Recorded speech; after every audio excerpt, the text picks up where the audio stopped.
and items in our everyday life. I'm gonna have problems with this. Kemet to you, the Kemet to you. If we're talking about Kemet, then the Kemet to you are the people that lived in Kemet. The Kemet to you acknowledged the inherent yin and yang polarities of the universe and the divinity of birth as its source. Woman, so much so that our ancestors naturally formed their social structure from a matriarchal perspective and acknowledged both the female and the male divine principles. Below you will find that our omnipotent male forces and energies are guarded by the omnipotent female forces and energies. Okay. We also discussed direction with the Chinese element, which what is water is what? North? Somebody look on your paper. The first page at the top should be a direction to the left. North. Okay. So each element has its direction. It looks like southwest to me. What? No, I'm talking about the blue sheet. Oh, okay, I'm sorry. Oh, yeah. Right. Correct. So that the directions in our universe play an important role in our relationship to the elements. Hold on, the blue sheet. That sheet right there, right This there, one right here. right on the top, near the top to your left, you should see direction in the circle. No, that was from the last class. Start at the top Okay. to your left. There should be direction there somewhere. Got it. Yeah. Yeah. North. I think you passed the freedom. I'm fine. Oh, here, the direction, that must be. Yes, it is north. Right. Right, so north. It says That's that, direction? yeah. Okay. So what are the four elements in the Kemetic system? Air, water, Water, earth, and fire.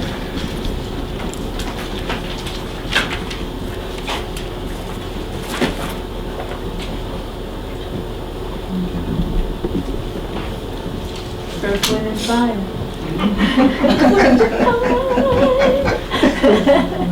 It's about as simple as it can get. So let me ask you this question. I'm going to write this on the board and I want you to tell me its relationship.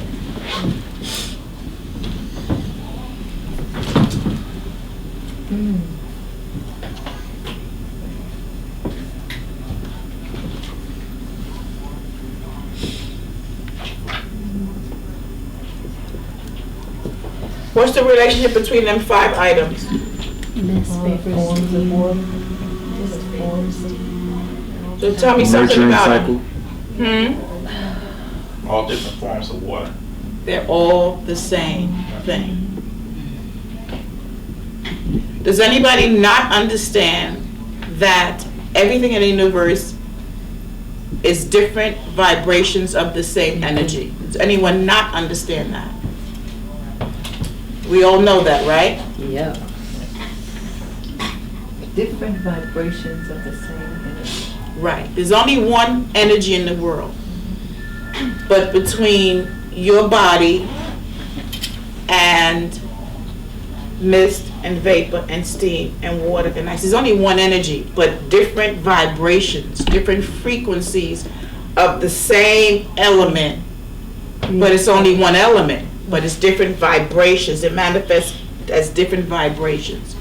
So is everything in the earth, everything in the universe is one vibration that manifests on different frequencies. So we understand that this is only one element, right? We understand, that's very clear, right? So that, and it's important you understand that, because as I move forward, you're gonna come into some knowledge of things that you may have found contradictory in the past. But it's important that you understand that. So are you saying air, water, earth, fire is still one element? So then what's the point of us learning more? Why don't we just say what the one is? Because every individual thing acts differently in the universe. It presents itself differently, has a different role. And to understand the role, understands how it manifests in the body and its role. And if we can understand the role, we can then understand where things come from as a result of the elements. For instance, we talked about water element last class. We talked about the bladder and the kidneys. We talked about different kidney diseases. We talked about just generally different things. But we also talked about a variety of herbs that can treat the kidney depending on what you're presenting. So understanding how it presents will determine how you treat it. But if you don't understand what it does, you can't handle it. You can't treat it. If you never saw water and someone came to your village and say the dam bursted and you're going to get flooded, what would you do? You wouldn't do nothing because you don't understand how it works or the impact it would have. Once you understand each element and the impact it has in the universe and how it functions in the body, it gives you a handle on what to do with it. Both from a perspective of staying in balance and from the perspective of how to treat it once you are out of balance. So it's important to understand how they work. Now we did the first class on the 5 elements in Chinese, then we did second class on Ayurveda. Totally different. But did you learn something of value from each system? And that's the purpose of breaking it down and understanding them separately.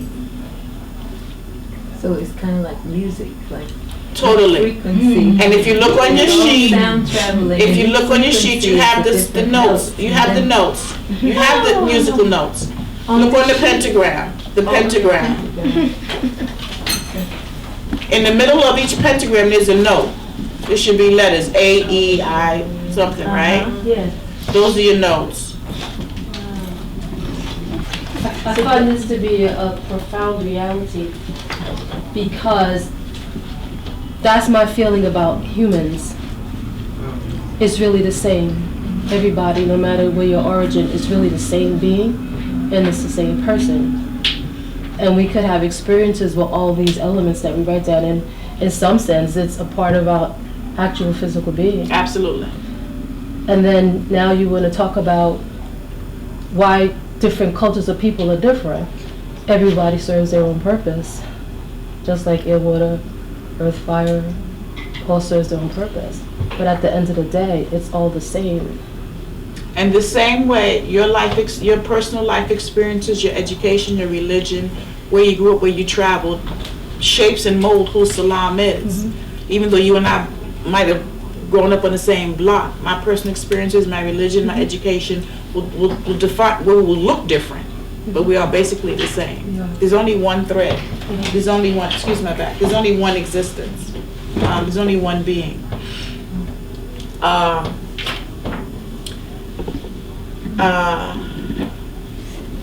But there's a tremendous difference in a living culture.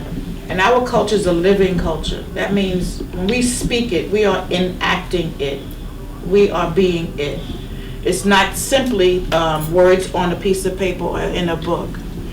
And by the time we end this particular class, I will enact that for you to show you how we live it, how it empowers us, how it heals us. And they're not mere words on the page. And that's what we're getting ready to go through. So we're getting ready to go back to Kemet. And so we understand this, everybody understand this, that's good. So, as you see on your paper, just like the other cultures, each element and each direction represents organs that are influenced by those elements. So, someone read air, please, what it says about air. Hopping, the balloon, guards the lungs, governs health and periodicity, and is produced by us. Foods are apple cider vinegar, herbs, comfrey, licorice. Color is black or indigo. Okay, so that means the air is influenced or governed or protected by the first two principles of nature that you see on the table. Principles of nature. In our Kemetic language, we had no vowels. So even though they are all nature, in the Kemetic language, since we had no vowels, that's what you get. So I'm not sure what experience you have with Egyptian or Kemetic legacy or history, but when you hear people talk of the Ntchru or the interred, we are speaking about the principles of nature. We are speaking about these principles of nature. The principles of nature. We have seasons. We have cycles to the moon. We have cycles to the season. We have cycles to the day. They are ruled by an unfailing rhythm and pattern and cycle in the universe that does not fail. The cycles of all of these elements is what provides us sustainability on the face of the earth. Without these elements and principles and laws, we could not exist. If there wasn't a law or an order to the seasons, we would be in chaos. If there was not a law or order to the day and the night, we would be in chaos. If there was not an order to the containment of water on the face of the earth, we would be in trouble. So that life is based on and dependent upon order. It is dependent upon the Ntchru. It is dependent upon nature. So in the Kemetic legacy, we say interred, Ntchru, referring to the laws and the principles that can govern us and provide sustainability on the earth. That's what we're talking about. That's who they are. They are the nature, the Ntchru, the forces and the principles in the universe that provide us sustenance. Because without water, wood, fire, earth, and ether, we couldn't live. We could not live. So we are dependent upon them, nature, in order to live. So God is more like guard.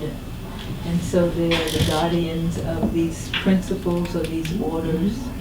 And so then that's how we get to maybe deities, or we give them human characteristics. We personify them.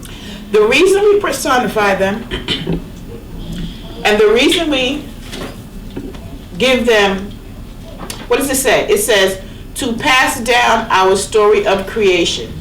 Our ancestors used the forces of nature as teachers and guides for our moral, dietary, and social structure. The same way you teach nursery rhymes.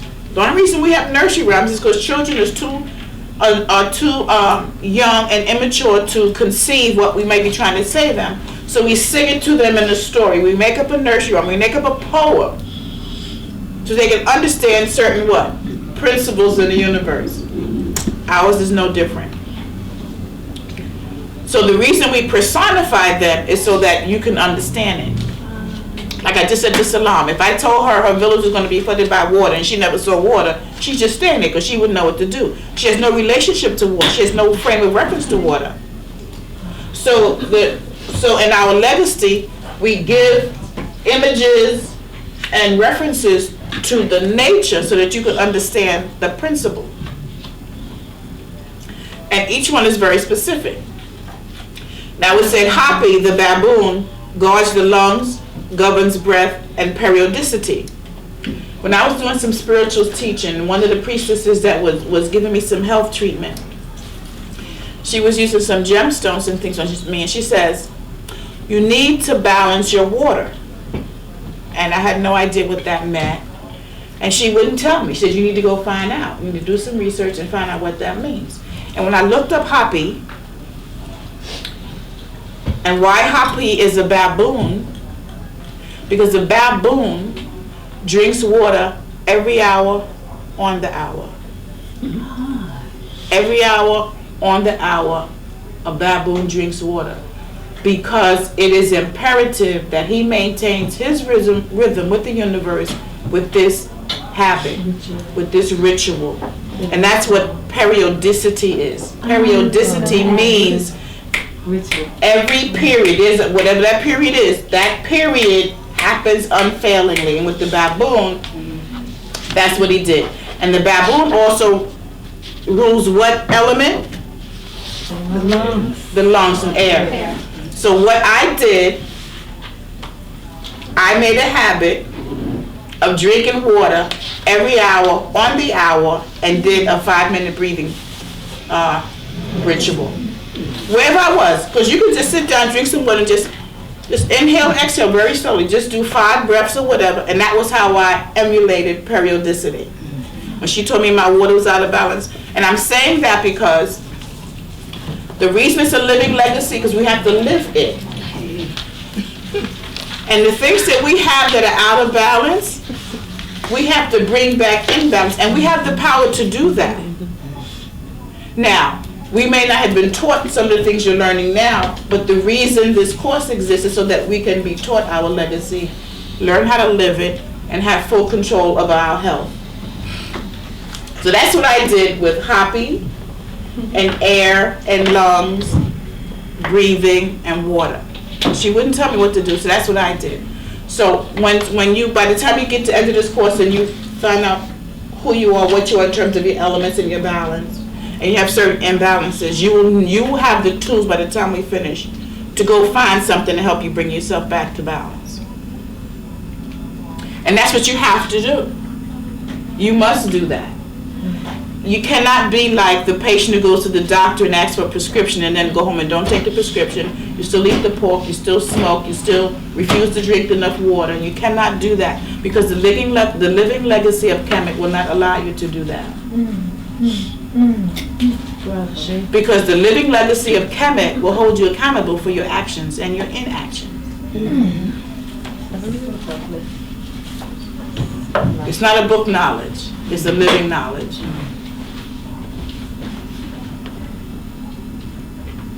So someone read water. Oh, let me stop before we do that. So, the first 2 guardians of the air element are the female, or Set. Some people say Ast. The world calls her Isis.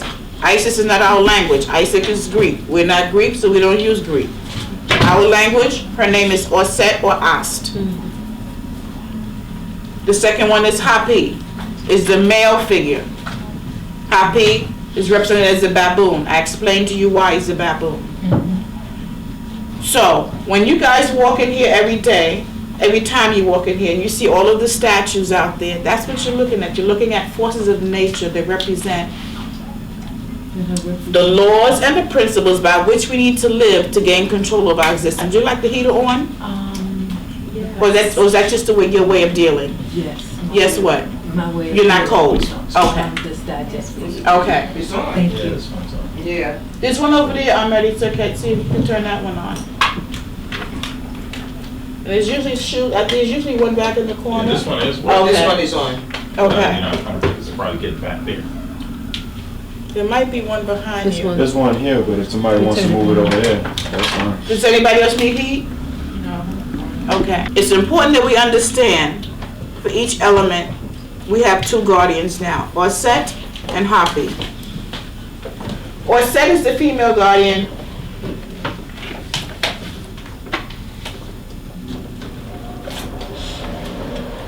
I did it wrong. Yeah, You got them Set on is the third sequence. one. I do.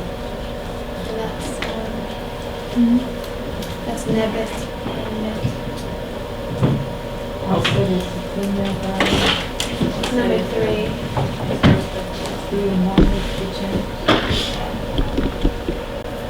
Our Ntchru is a new word for you now. We're going to use the word Ntchru. We're not going to use the word God. We're not going to use the word deity. We're not going to use gods and goddesses. They are not gods and goddesses. They are not deities. They are principles and laws of nature. And they are called Ntchru. Ntchru, if it ends in U, it's plural. If it's Ntchru, it's singular. So one is Ntchru, plural is Ntchru.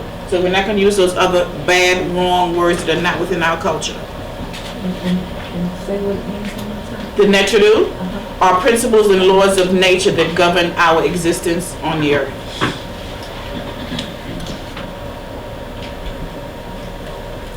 So what is the first Ntchru have on her head?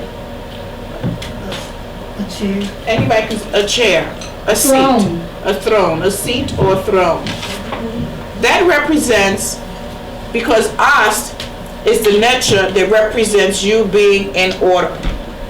You are on your seat. You are on your throne. People say you fell off the wagon, you fell off your seat. When you are on your seat, you are on your throne, you are in Ast. You are in Oset. You are in balance. You are in order. You are doing what you're supposed to be doing the way you're supposed to be doing it. That's what Ast means. That's what the seat means. The seat is from where everything else has to come from. And Ast is that for our culture. Ast is the mother of everything being in order and right. What did you say was on top of her head again? A seat or a throne. So you've got the seat guarding the male energy, which is the baboon, Hapi. And I tell you right now, we can take each one of those figures and talk for another week. So I'm really going to cut it short. You might have heard other things, but I can't give a lot of time because we'll be here forever. So I'm just giving you the basics, and from the basics you can begin to do your own research and expand upon your own knowledge as you want to expand that. So I also gave you on the chart, I gave you foods, herbs, and colors. That means those things nurture those elements. So if you have the air element out of balance, the food that would nurture that is apple cider vinegar. The herbs would be comfrey and licorice. And if you remember, we discussed that, I think, in the herb preparation class, we discussed licorice and we discussed comfrey, if I'm not mistaken. Yeah. And they were for the lungs, the healing of the lungs. So again, it's not different. It's not at all different. So someone read the second element. Gibson, the falcon, guards the intestines and governs water, is protected by seket, foods, garlic and ginger, herbs, chickweed, fennel, and bladderwrack, herbs, garlic and ginger, Okay. color, white or light blue. Okay, Sir Cat, the next one is Betty Sir Cat.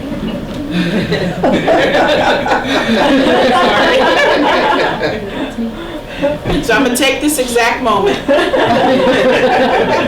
My Kemetic name is Ma'a Kepra Ast Sa'ak Ka Sir Cat. And what happens is, when you have your African birth chart done, from an African perspective and not some other culture's perspective, when you have your African chart done, you will be given the alignment of the planets at the time you were conceived.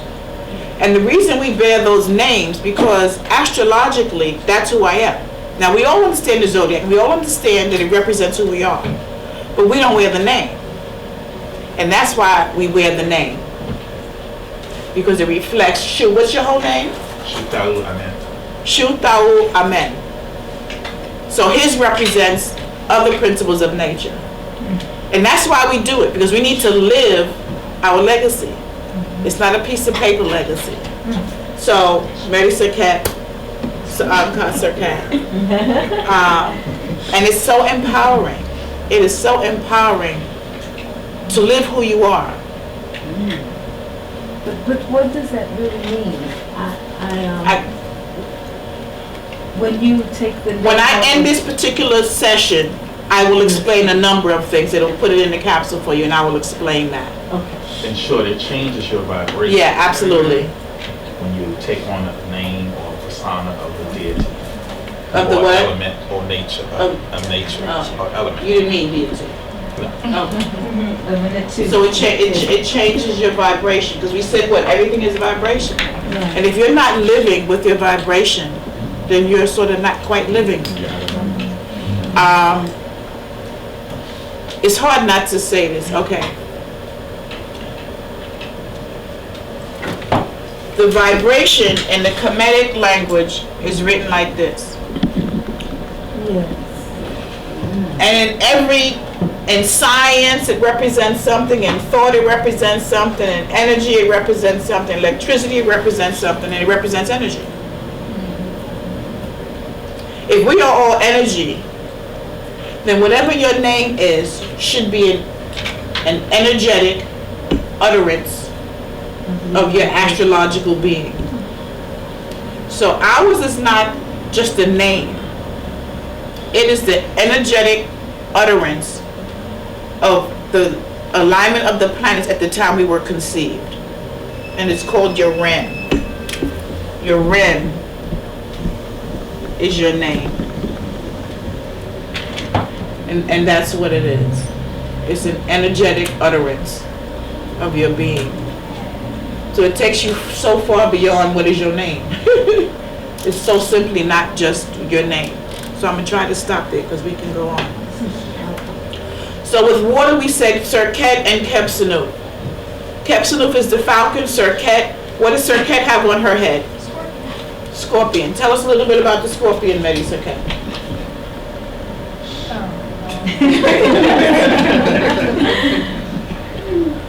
It's a beautiful animal. Creature. It's a beautiful animal. I forgot what it was, but it's poisonous. It can take a life. Serket gives a life. I don't know what you should say. She's very powerful. And look up Serket. Look up Serket. I want you to read it. Somewhere is a divine force of nature represented by the scorpion, and we all know scorpions are poisonous. But they're poisonous because they need to protect themselves. They're not poisonous just to kill. And they don't kill just because. They kill either for food or to protect themselves. And so did you find Serket? Yeah.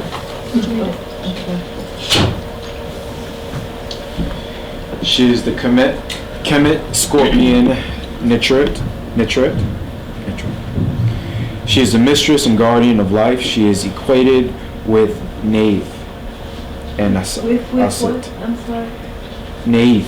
Neith. Neat. That's the last guardian. Neat. Okay.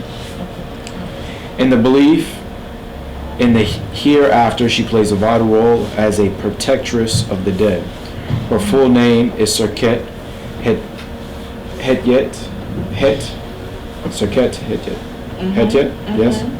Meaning, she who causes the throat to breathe. She who causes the throat to breathe.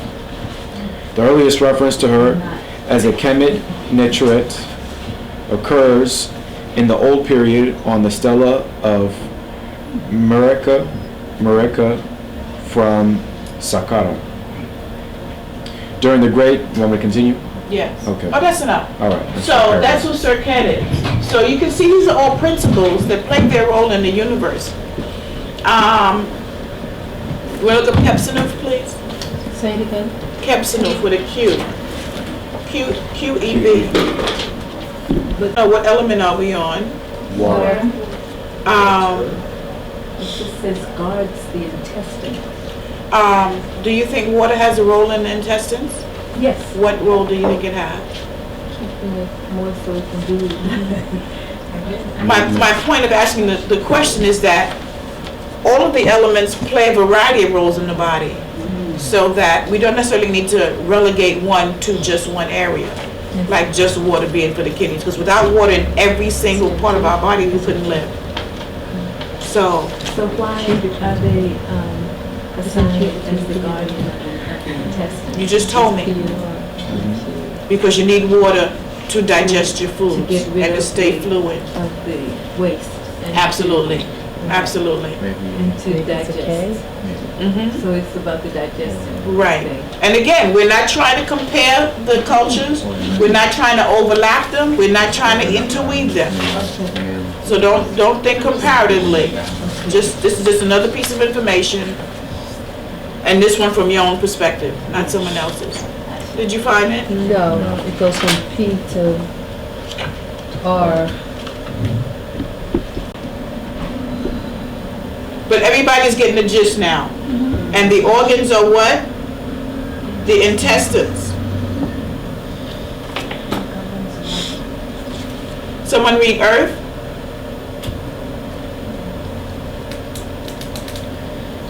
Set. Human head. Guards the liver, governs earth. Protected by Nebbit head. Nebbit head. Foods, chlorophyll, peppermint, and aloe. Herbs, cascara sagrada, This is right. peppermint, and senna. Color green. Okay. So Nebbit head guards the liver and MSET. What does Nebbit head have on her head? A falcon. No, Nebbit head. Looks like a column. A column, what's on top of the column? A bowl. Oh, okay. A bowl. In the Kemetic language,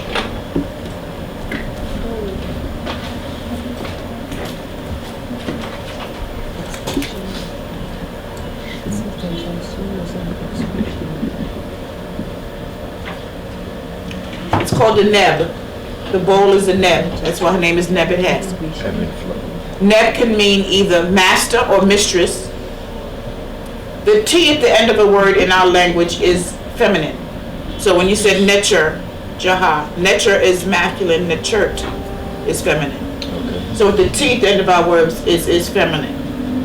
So Neb means master or mistress. If it says Nebbit, it would be mistress.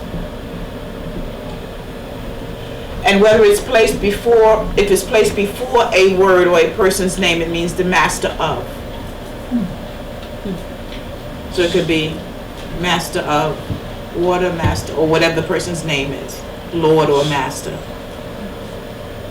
Or if it's placed after an adjective, it means all encompassing. So sometimes you hear us say Uncle Jaseneb. So some of us will say Uncle Jaseneb Neb, which means all of health prosperity. So Neb Neb means all. What's the problem? The whole thing is, it's not a The whole separate, thing. yeah, it's not separate.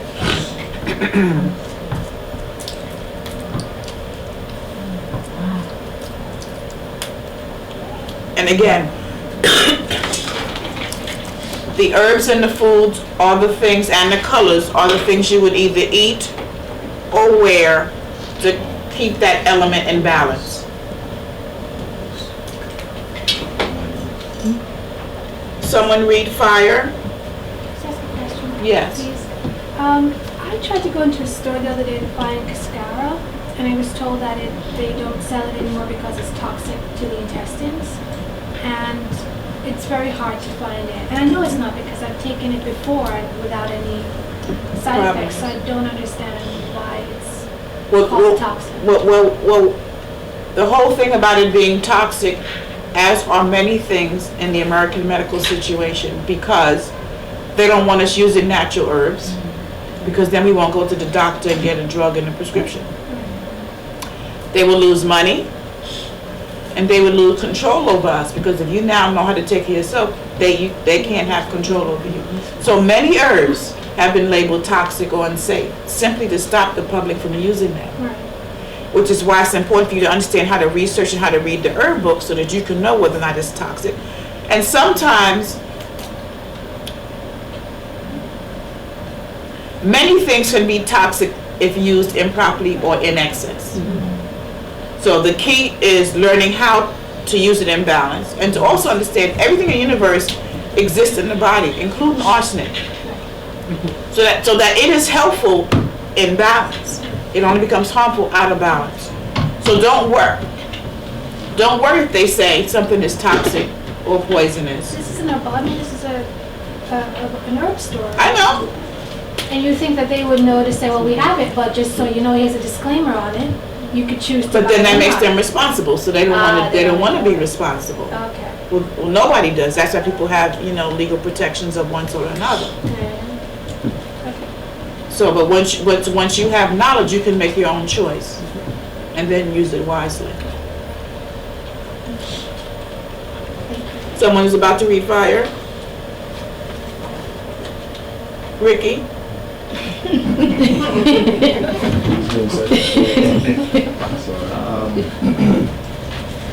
Dua Mutef. Thank you. Dua Mutef, the jackal, guards the colon, governs fire, and is protected by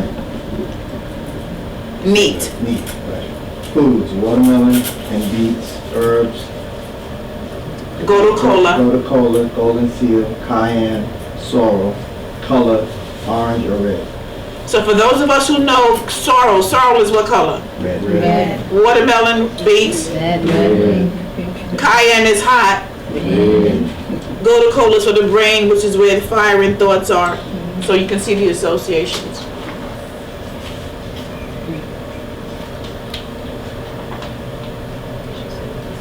So somebody, just a couple of you can take turns and just encapsulate what you've learned about the Kemetic elements and the Kemetic healing system, please. Sandra. It's all nature bound, I would say. When you spoke earlier, when you said from different vibrations of the same energy frequencies, I wrote when it comes from the one comes many. So I'm looking at it from the system, breaking down each of the Kemetic systems of the air, earth, fire, air, water, earth, fire, the different of the four of them will encompass the whole of anything that you would go through. You can break it down from each one of them. It comes from the whole of whatever it is that you're going through. Would anybody like to contribute? This is the male and female principles. I'm kind of likening it to the yin and yang of Chinese herbology in a way, and that's what I get from it mostly is that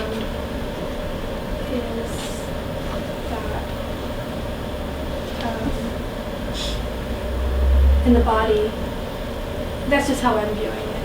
The yin and yang, or the male and female principles. I just put female with yin and male with yang. And so we cannot have male without female. We can't have female without male. And then to just let you back on that, there's a balance and an order for all things. Can you talk a little louder, please?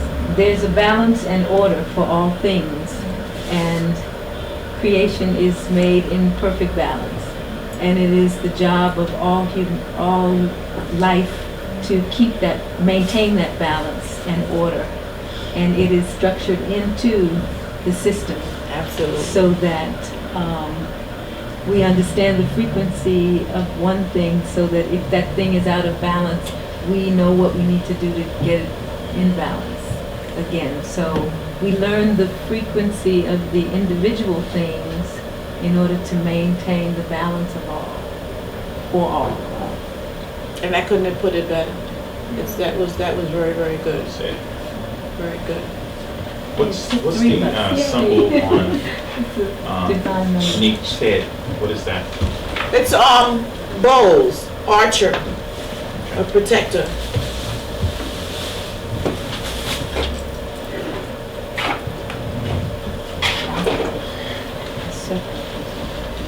Also notice that with each of the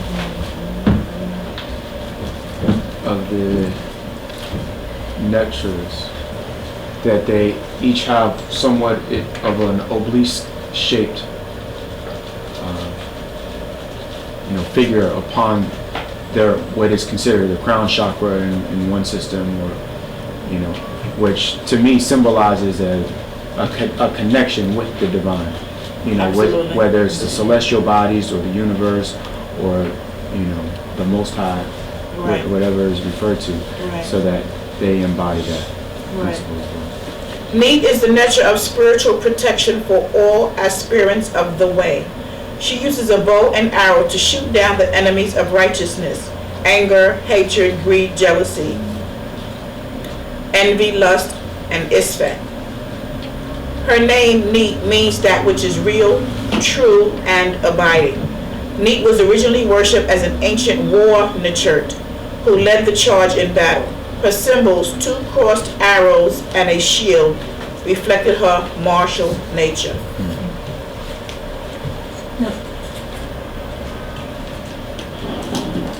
Each one is symbolized with a woman. Is that? There's a woman with each one. Well, the gold is the woman, the Yeah. green is the male. Male.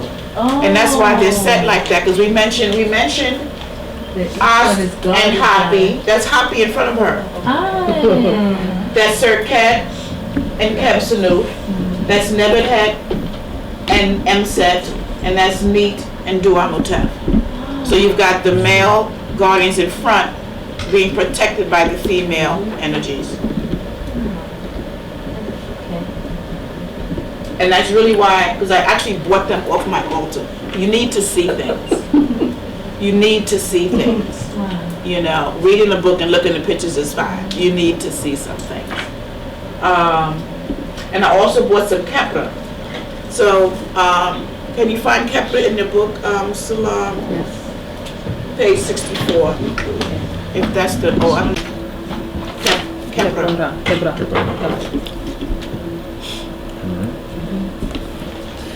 The Ntchru represented the rising or morning sun and was closely associated with the scarab, the sacred beetle of ancient Kemet. Kepra was a symbol of resurrection and fertility. Kepra was among the original creation, Ntchru, and like the rising sun with which he is identified. He was said to be self-created, born of his own substance. According to one myth, he copulated with his own shadow, and from his semen came Shu, the air, and Tefnut, moisture. And from the union of Shu and Tefnut came Geb, the earth, and Nut, the sky. They in turn bore the great Ntchru, Asur, Aset, Set, Heru, and Nebetet.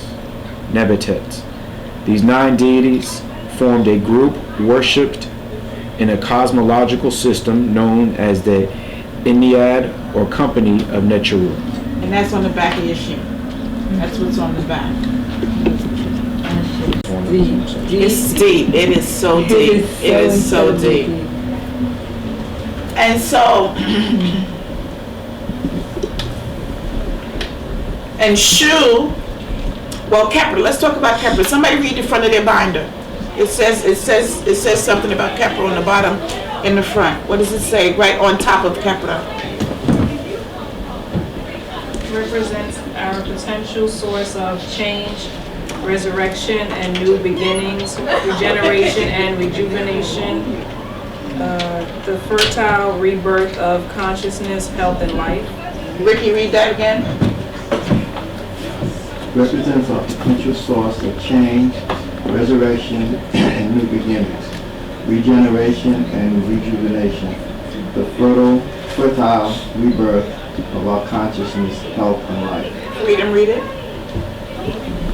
Represents. What? Say Kepra. Kepra. Kepra represents our potential source of change, resurrection, and new beginnings, regeneration and rejuvenation, the fertile rebirth of our consciousness, health, and life. Sandra?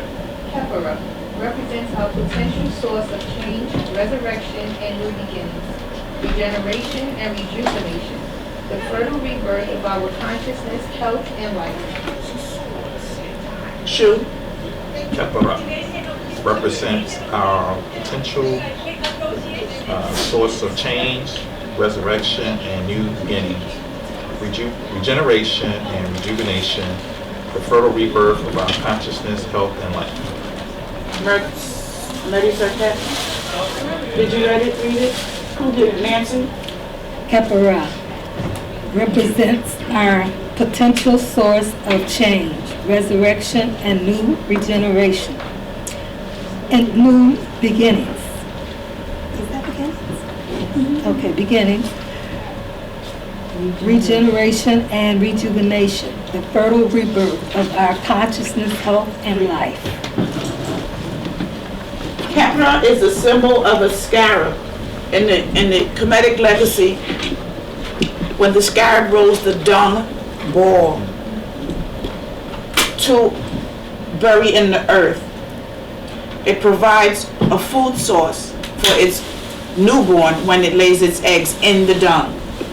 And that's the food it will eat once it comes up out of the ground. So our ancient Kemetic, looking at the scarab beetle, considered that everything that went into the earth came back out of the earth alive. And when you went back into the earth, you were rejuvenated and regenerated with the power of the earth. So that Kepra represents our potential source of change, resurrection,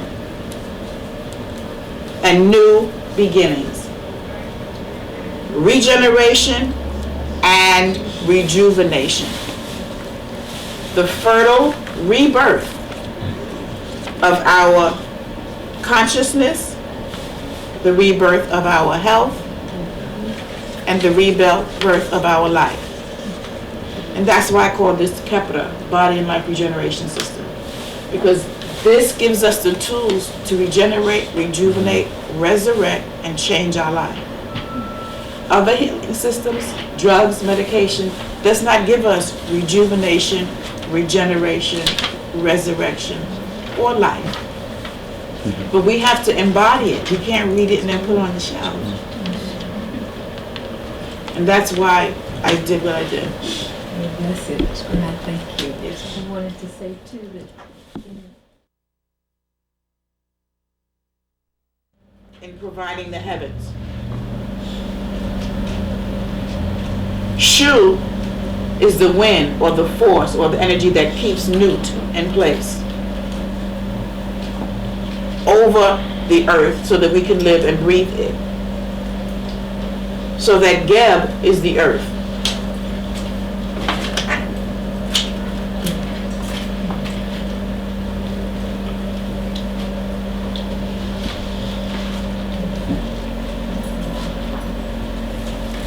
Oh, there's Capsanu.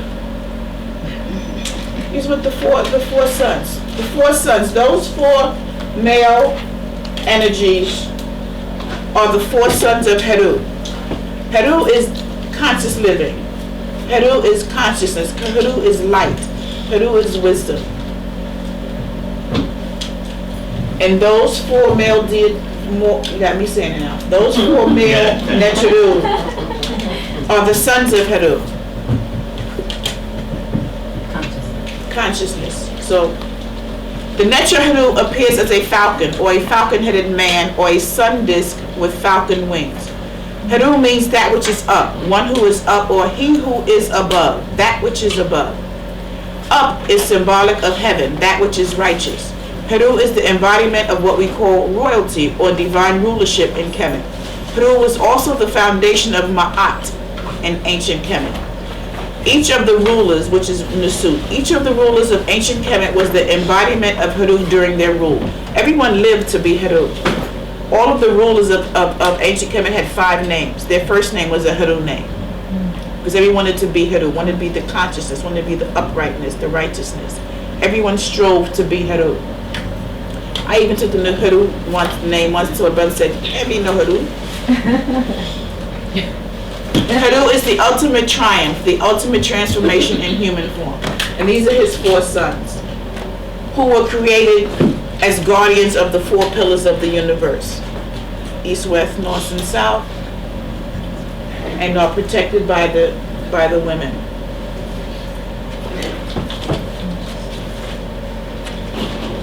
So I was looking for Geb, I got distracted.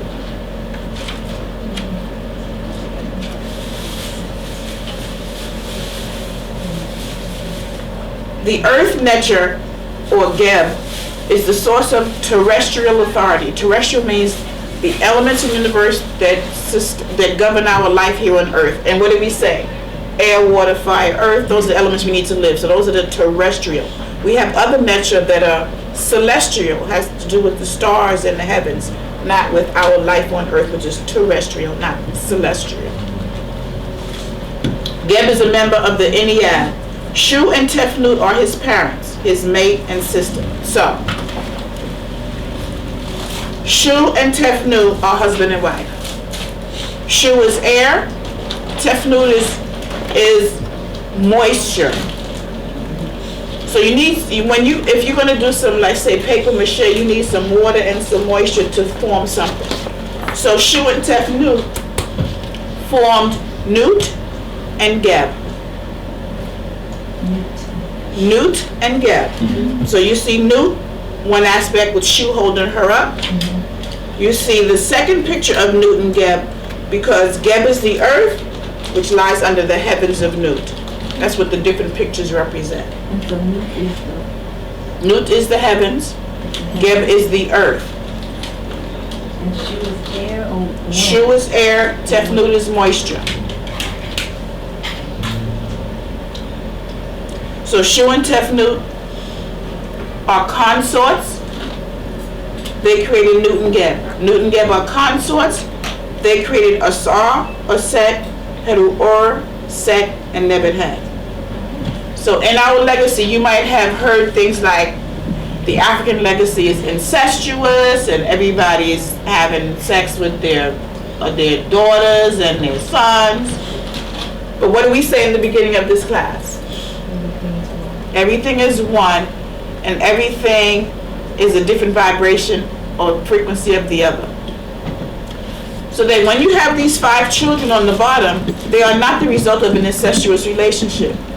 They are representative of different forces in nature that come out of other forces of nature. So there are times in nature when you need a mist. There are times in nature when you want steam. There's time in nature when you want a vapor. There's times in nature when you want water. And there's times in nature when ice will manifest. So the Ntchru manifest in your existence when you need that form of that Ntchru. So that's what this represents. It helps you to understand that our legacy is not incestuous. It helps you to understand that our legacy starts from one form and manifests in many other ways, but it is just one form. And it manifests as we need at different points in time. And that we are all one. And it's important for you to understand that. Because you need to pursue an understanding of your legacy in order to live it. Because you can't live it if you don't understand it. Is it similar, I guess, to various, a tree is a tree, yet you have a bamboo and a baobab or a eucalyptus, Absolutely. But they're all a tree. Absolutely. They're all a tree, but they all serve different purposes. Right. So is it similar or? Absolutely. Yes, okay. Absolutely. Yes. The other thing about the Ntchru, you can read books on each one in and of itself to explain to you the power and the role it plays. Because in our legacy, things were chosen for us to be a guide for our moral and dietary and social structure. And I will take one example. And one example, we used Hapi already. But let's say you will see in our culture a lot a headdress on the woman that is a vulture. The reason we use the vulture is because the vulture is an animal, the only animal on the planet that can eat putrid, waste, rotten food, digest it in one of its 6 or 7 stomachs, and regurgitate it so that it is edible by its children. The other reason we use personifications of the Ntchru is so that we can understand that's what we want to be. We want to be able to take any situation we are in, reshape and remold it, and provide for our children. So we want to be vulture-like. We want to be baboon-like. We want to have periodicity. We want to have rhythm in the universe. We want to have unfailing change. We want to be a baboon-like. We want to be like a jackal. A jackal is another animal that can eat waste and turn it around and regurgitate it for its children. The jackal is also like that. The jackal is also known for its stealth and its cunning. We want to be stealthy and cunning in the presence of our enemies. We want to have the attributes and the principles of a jackal. So that's what those things represent. Those things represent principles and laws of nature that it was given to provide for itself and its young. So those are the things we want to be, we want to do, we want to emulate so that we can be successful in all facets of our life. That's what we want to do. So that's another facet of why we use the personifications of the Ntchru, of the principles of the laws of nature. And since we acknowledge that we can't live without them, what we need to do is give praise to them. And that's why people have altars. People have altars to say thank you for providing me with air shoe. Thank you, Newt, for giving me the heaven and the ozone layer. Thank you for Tefnut for providing the substance from which the earth is made. Thank you, Neat, for being a protector, providing fire and warmth for us to live. Because without any one of them, we wouldn't be able to sustain ourselves on the earth. And that's what the Ntchru are. Now what is ma'at? Ma'at. Ma'at, what does it say on top of the box? Truth, justice, harmony, reciprocity, balance, law, order. Those are the 7 principles of Ma'at, without which the universe could not function. The universe